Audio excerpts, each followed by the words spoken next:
This is a little tutorial to show you how to export or encode to either H264 or MPEG-4.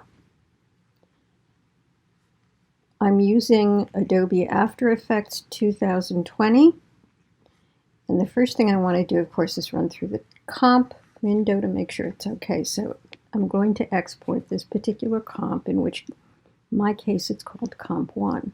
So I'm going to go to File, Export, Add to Adobe Media Encoder.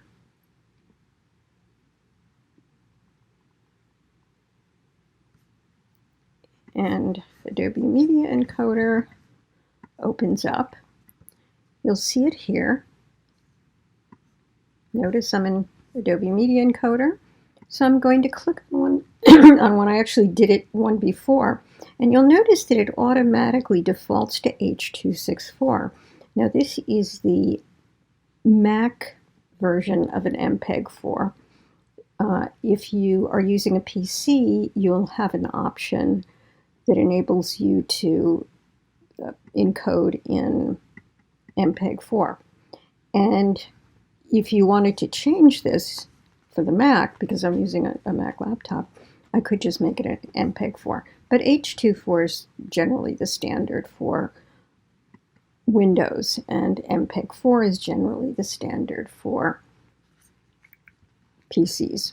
Okay, so basically all you have to do then is you go to the upper right-hand corner and you click Start Queue.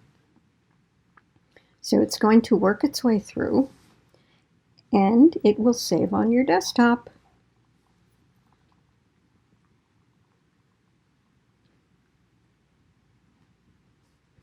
You'll notice at the bottom, you'll see the encoding happening, and you'll also notice that it moves frame by frame.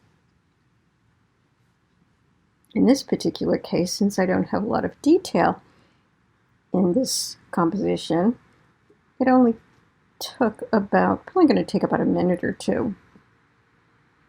So you can imagine if you have a lot of 3D or a lot of layers or a lot of effects you're applying, it's going to take longer to render.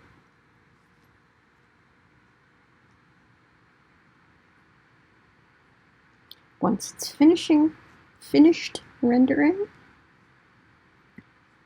you can, oh, and by the way, this is where it's saved. You can see that it's here. So I'm going to play it back to see that it worked. And you'll notice that I changed it to MPEG-4. But like I said, you can either use MPEG-4 or you can use you can also use H264. So if I run it through,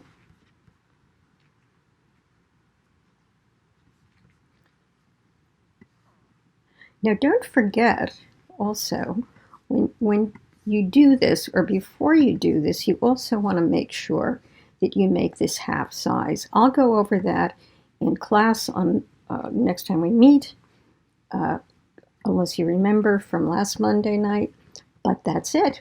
Pretty simple. And again, this is After Effects 2020.